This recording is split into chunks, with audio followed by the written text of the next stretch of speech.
Hello बच्चों, नमस्कार। Welcome to careers 360।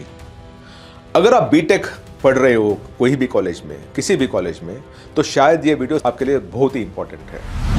और इसीलिए आपको ये इंपॉर्टेंट है क्योंकि आपको पता है कि गए 10-15 साल में ज़्यादातर रिक्रूटमेंट आपका टेक कंपनीज में हो रहा है। आप कुछ भी कोर इंजीनियरिंग भी करोगे या नॉन कंप्यूटर साइंस भी करोगे, आपका ज़्यादातर जो रिक्रूटमेंट हो रहा है वो कंप्यूटर आप टेक कंपनीज आके ज़्यादा रिक्रूट कर रहे हैं। तो आप मैकेनिकल करोगे या सिविल करोगे या इलेक्ट्रॉनिक्स करोगे, ज़्यादातर चांसेस है कि अगर आप टियर 2 टियर 3 कॉलेज में रहेंगे तो आप जाके one of the big tech companies जो इन्फोसिस है, विप्रो, टीसीएस, कॉग्निजेंट, एक्सेंचर, ये कंपनीज में आपको एम्प्लॉयबिलिटी के चांसेस ज़्यादा है। और इसीलिए ये इंपॉर्टेंट है क्योंकि आपको ये भी समझना पड़ेगा कि अगर ये कंपनीज में आप जा रहे हो तो आपका जो रेम्यूनरेशन, आपका पैकेज जो रहता है वो क्या रहता है और वो क्या था 10-15 साल पहले, ताकि आपको ये भी समझ में आ जाए कि ये कंपनी कैसी है। तो इसके लिए हमने क्या किया, हमने टॉप 5 कंपनीज जो टेक कंपनीज है उसके सैलरीज के बारे में थोड़ा रिसर्च की है। हमने रिसर्च की इन्फोसिस, टीसीएस, विप्रो, कॉग्निजेंट और एक्सेंचर, क्योंकि ये सब 5 कंपनी ना सबसे बड़े कंपनी। इसके बाद रहते हैं मैं आपका टेक महिंद्रा है, आपका HCL है, but this 5 are the largest recruiters. In fact अगर आप देखोगे तो इन्फोसिस का ना 2010 में इनका टोटल मैन पावर था 1,27,000 और 2025 में ये 3,23,000 बन गया था, माने ऑलमोस्ट 153% ग्रोथ है। टीसीएस का 1,60,000 था जो अभी 6 लाख से ज्यादा बन गया। विप्रो का 1,08,000 था जो अभी 2,34,000 बन गया। कॉग्निजेंट का 1,04,000 था जो अभी 3,36,000 बन गया। और एक्सेंचर जो 2,04,000 था अभी करीबन 8 लाख लोग इनके पास काम करते हैं। तो ऑब्वियसली 15 साल में इनका टोटल मैन पावर काउंट जो है ना, माने 150% से 300% तक बढ़ गया है। पर इनकी सैलरी भी वही बढ़ी है क्या?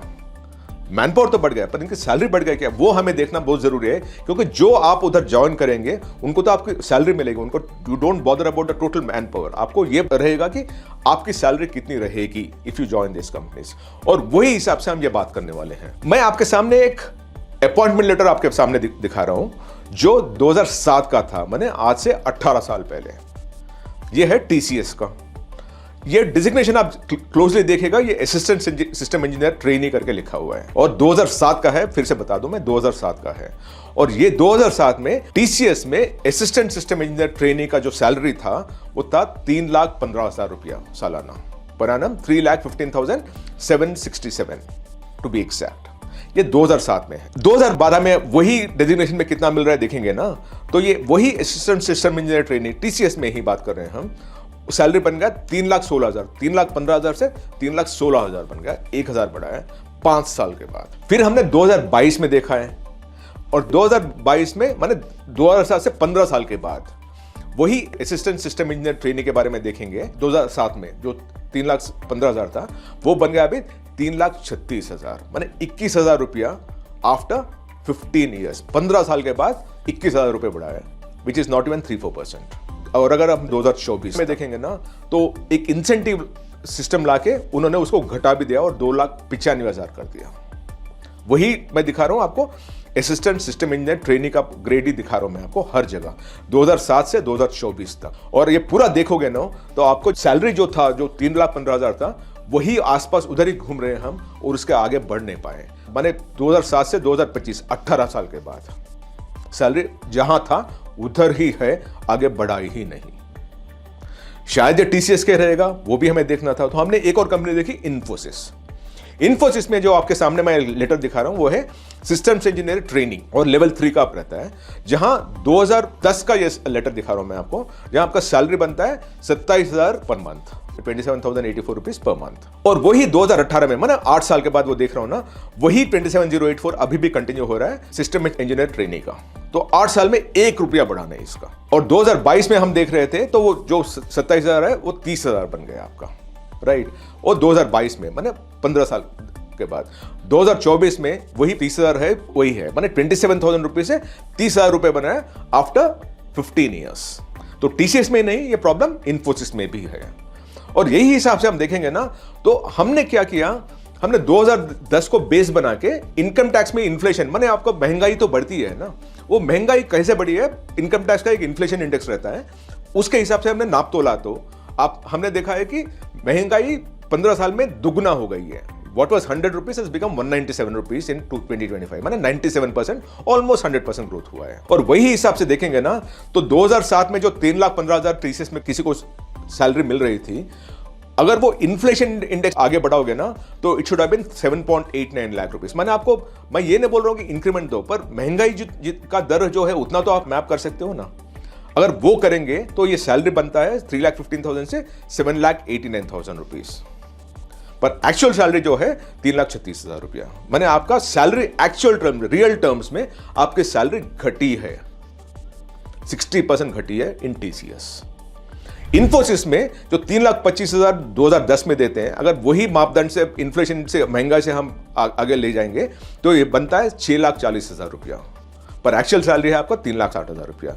तो इधर भी सैलरी 49% घटी है इन रियल टर्म्स। तो the real income of people who are working at the fresher level, ये जो हम बात कर रहे हैं फ्रेशर लेवल पे बात कर रहे हैं, इन सबकी टीसीएस, विप्रो, एक्स, ये सभी कंपनी की सैलरी आधा तो घट गई है। जो 100 था अभी 50 बन गया है, क्योंकि इन महंगाई बढ़ गई पर सैलरी उधर ही है। और यही हम देखा था तो TCS, Infosys, Wipro, Accenture, Cognizant, हर कंपनी में जो 3.3 लाख का 2010 में सैलरी था वो आप आज बना है आपको 3.6 लाख रुपीस। मैंने आपका सैलरी ऑलमोस्ट, जैसे मैंने बताया था, हर कंपनी में, आप सामने शीट देखिएगा, हर कंपनी में आपका real income has become half, because ये सब लोगों ने अपने सैलरीज को सेम रखा है लास्ट 15 ईयर्स में। और ये तब तक नहीं हो पाता है जब तक ये कार्टेलाइज ना हो, माने ये सब लोग आपस में बात ना करें, क्योंकि ये नहीं हो सकता है कि डिमांड सप्लाई में इतना आप कंट्रोल कर रख पाते हैं। ये पूरे टेक कंपनीज ने ये सैलरीज को एक ही जगह रखने की कोशिश की है और सक्सेसफुल भी हुए हैं at the cost of the students. Now हम ये मान सकते हैं कि शायद ये कंपनीज प्रॉफिट्स नहीं बढ़ रहे हैं ताकि उसकी इसी वजह से इंक्रीमेंट नहीं दे पा रहे हैं या इन्फ्लेशन से मैप नहीं कर पा रहे हैं, पर यह बात नहीं है। जब भी सैलरीज आपका आधा हुआ है, इन्फोसिस का प्रॉफिट जो 5,700 करोड़ रुपए था 2010 में, अभी बन गया 26,750 करोड़ इन 2025 में। टीसीएस 7,000 करोड़ से 48,000 करोड़ बन गया था। विप्रो 4,000 करोड़ से 13,500 करोड़ बन गया। कॉग्निजेंट 734 मिलियन से 2.5 बिलियन। एक्सेंचर 1.78 बिलियन से 7.68 बिलियन। मैंने इन सबका प्रॉफिट ना 4 से 8 गुना बढ़ गया है, पर सैलरी जो फ्रेशर सैलरी थी वो ऑलमोस्ट रियल टर्म्स में आधा हो गया, क्योंकि 15 साल में सैलरी की ग्रोथ हुई ही नहीं। What we call as labor arbitrage। और बात यही नहीं है कि all these companies also indulge in layoff। Infosys ने ले ऑफ किया, Accenture ने ले ऑफ किया है, TCS ने ले ऑफ किया, Google ने किया, विप्रो ने किया है। Cognizant तो इतना आ गया कि they actually went into the open market beyond campus placement। इन्होंने open market में जाके they started recruiting people at 2.5 lakh rupees, माने महीना 20,000 रुपया। 30,000 ने 20,000 रुपया, and that is how they are looking at this as a labor market। जैसे मैंने बताया था, एंड हेडकाउंट अगर देखो ना 23 से 25 अगर बात करोगे 23 और 24 में, इनका हेडकाउंट भी गिरना शुरू हो गया, क्योंकि एआई आ गया अभी। They getting more work done by the same number of people paying far lesser salary. वही काम कम लोगों से करवा रहे हैं और सैलरी भी उधर ही रखा है, और इसकी वजह से आपका पूरा सैलरी स्ट्रक्चर जहां था उधर ही है over the last 15 years. No, यही 15 साल में अगर देखोगे ना तो आपका कॉस्ट ऑफ एजुकेशन, जो बीटेक पढ़ना चाहते हो इंजीनियरिंग कॉलेज में, उसका फीस तो बहुत ही बढ़ गया। आप सिर्फ आईआईटी देखो, जो पब्लिक इंस्टीट्यूशन है, 2010 में आईआईटी का फीस था 2 लाख रुपया, आज के दिन में वो 8 लाख रुपया है, माने 400% ग्रोथ। प्राइवेट कॉलेज में हमने देखा था, टॉप 10 प्राइवेट कॉलेज का हमने ऐड किया था, जो 2.75 लाख रुपये था 2010 में, वो 4 ईयर्स, ये 4 साल का फीस 2010 में, अभी बन गया करीबन 12 लाख रुपया, मैंने आपको 350% ग्रोथ भी था।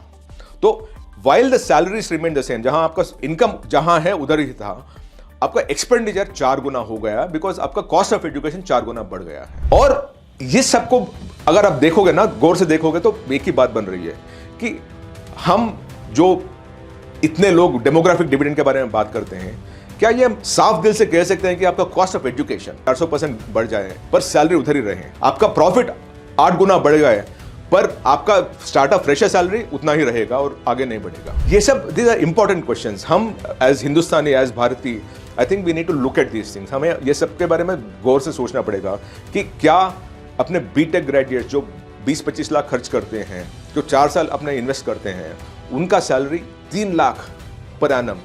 क्योंकि अगर आप पे बैक पीरियड देखोगे ना तो 2010 में जो बच्चा एक कंपनी में एम्प्लॉयबल होता है, उसका ना 1-1.5 साल में वो पूरा लोन ही नहीं रहता, अगर रहता भी है ना 1.5 साल में उसका चुकता हो जाता है, क्योंकि आपका कॉस्ट रहता है 2.5-3 लाख रुपया और आपका इनकम रहता है 3.5 लाख रुपया, तो 1.5 साल में वो EMI भी खत्म करता है। आज के दिन में 8-10 साल तक EMI चलता है बैंक लोन पे, और इसके बारे में हमें गौर से सोचना पड़ेगा, क्योंकि मेरे हिसाब से आज के दिन में most of this tech companies are exploiting the market. Student जो नीड है जॉब का उसको एक्सप्लॉइट कर रहे हैं, इसकी वजह से वो सैलरी उधर ही रख पा रहे हैं, क्योंकि उनके पास ज़्यादा सप्लाई आ रहा हो और डिमांड तो है उनके पास।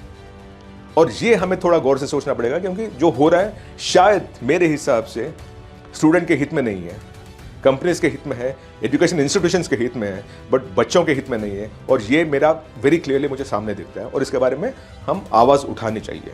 Thank you so much. नमस्कार।